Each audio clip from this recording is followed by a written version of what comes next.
સ્વાધ્યાય 3.3 આપેલી સમસ્યાઓ પરથી સુરેખ સમીકરણ યુગ્મ બનાવો અને તેનો ઉકેલ શક્ય હોય તો લોપની રીતે શોધો. બરાબર ને?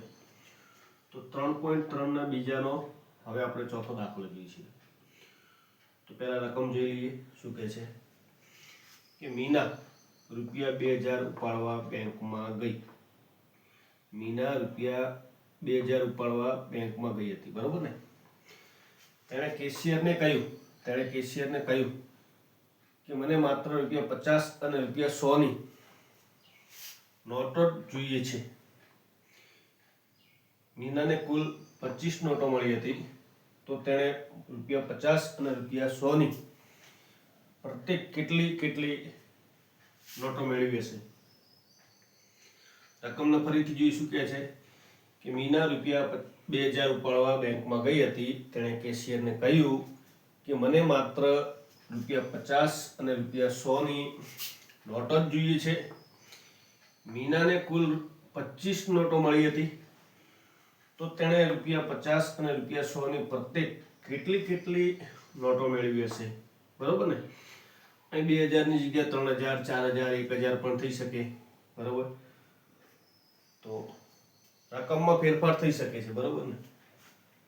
એ શું કીધું? ધારો કે મીનાને રૂપિયા 50 ની x નોટો અને રૂપિયા 100 ની y નોટો મળી. આપણે દર વખતે ધારતા હોઈએ રીતે. શું કીધું? ધારો કે મીનાને રૂપિયા 50 ની કેટલી x નોટો અને રૂપિયા 100 ની y નોટો મળી હોય. આથી તેને મળેલ કુલ રકમ બરાબર શું થશે? તો કે રૂપિયા 50 ની માટે કેટલી x ધાર્યા હતા? તો 50x થશે. 100 માટે શું ધાર્યા હતા? તો y.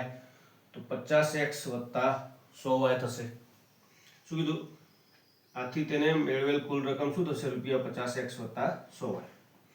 હવે આપણને શરત આપી. શું શરત આપી છે કે શું કીધું કેશિયરને કે માત્ર રૂપિયા 50 અને રૂપિયા 100 ની જ નોટો જોઈએ. બરોબર ને? અને જે રકમ કેટલી છે? 2000. તો કુલ રકમ જે મળી એ 2000 હતી. બરોબર? અને કુલ રકમ 50 અને 100 ની નોટોમાં હતી.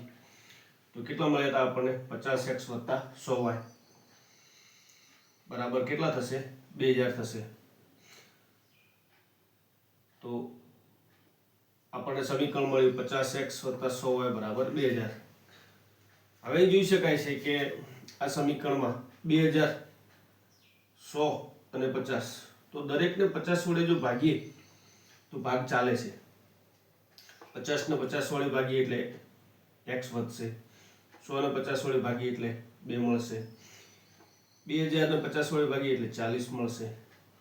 તો આ સમીકરણ આપણને મળે શું મળ્યું? x + 2y બરાબર 40. કારણ કે આખા સમીકરણને શું કર્યું? 50 વડે ભાગ્યું. એમ કે તો આપણને એક સમીકરણ મળશે. બરોબર ને?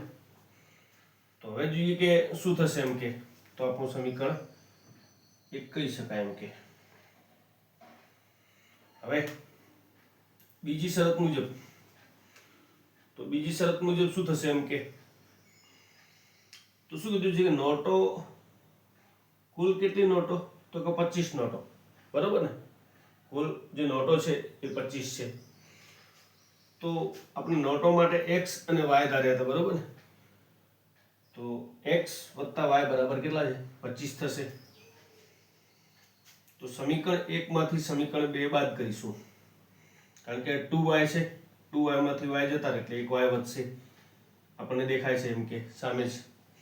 કયા સમીકરણમાંથી કયું સમીકરણ બાદ કરવું એ સમીકરણ ઉપરથી આપણને ખાસ ખબર પડી જતી હોય. તો સમીકરણ 1 માંથી સમીકરણ 2 બાદ કરતા તો સમીકરણ 1 ની ડાબી બાજુ અને સમીકરણ 2 ની ડાબી બાજુ.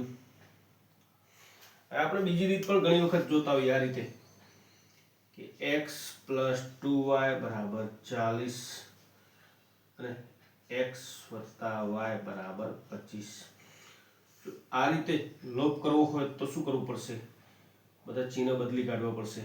પ્લસ હોય તો માઇનસ ને માઇનસ હોય તો પ્લસ. તો x પ્લસ છે, x માઇનસ થી કેન્સલ થઈ ગયા એટલે 0. 2y માંથી y ગયા એટલે શું વધશે? તો y વધશે. 40 - 25 કરીશું તો કેટલા થશે? 15 થશે. આ રીતે પણ થઈ શકે છે. આપણે સાહિત્યને ધ્યાનમાં રાખીને એ પ્રમાણે ચાલીએ તો સમીકરણ 1 ની ડાબી બાજુમાંથી સમીકરણ 2 ની ડાબી બાજુ બાદ કરીએ બરાબર સમીકરણ 1 ની જમણી બાજુમાંથી સમીકરણ 2 ની જમણી બાજુ, બરોબર ને? તો 40 ઓછા 25 થશે. તો કૌંસ છોડીશું તો x ઓછા x થશે 2y માઇનસ ગુણ્યા પ્લસ એટલે માઇનસ થશે, એટલે કે 2y ઓછા શું મળશે? y મળશે. તો x પ્લસ માઇનસ એટલે કેન્સલ થઈ જશે, 0 થઈ જાય. 2y ઓછા y એટલે y વધશે અને 40 ઓછા 25 એટલે કેટલા થશે? 15 થશે. તો આપણને y ની કિંમત મળે. શું થયું? y ની કિંમત. તો સમીકરણ 2 માં y બરાબર 15 મૂકતા સમીકરણ 2 આપણું ખબર છે શું હતું? x વત્તા y બરાબર કેટલા હતા? 25 હતા. તો y ની જગ્યાએ શું મૂકીશું? હવે 15 મૂકીશું. x વત્તા y બરાબર 25 હતા તો y ની જગ્યાએ 15 મૂક્યા. 15 ને બરાબરની સામે લઈ ગયા એટલે માઇનસ થશે. 25 ઓછા 15 એટલે 10 થશે. તો x કેટલા મળ્યા? 10 મળ્યા. આમ આપેલ માહિતી પરથી આપણને બે સુરેખ સમીકરણ યુગ્મ મળ્યા. જે પૈકી એક મળ્યું તો કયું? તો કે x વત્તા 2y બરાબર 40 અને બીજું મળ્યું તો કયું? તો કે x વત્તા y બરાબર 25. અને આપણને જે નોટો મળી મીનાને તો 50 ની કેટલી નોટો? તો કે x 10 મળે તો 50 ની 10 નોટો અને રૂપિયા 100 ની 15 નોટો. 100 ની કેટલી? 15 નોટો. હવે જોઈ શકાય કે 100 ની 15 નોટો એટલે 1500 થાય અને 50 ની 10 નોટો એટલે 500 થાય. 1500 વત્તા 500 કરો તો પણ 2000 થઈ જાય, બરોબર ને? તો આ રીતે આપણે દાખલો ગણી શકીએ.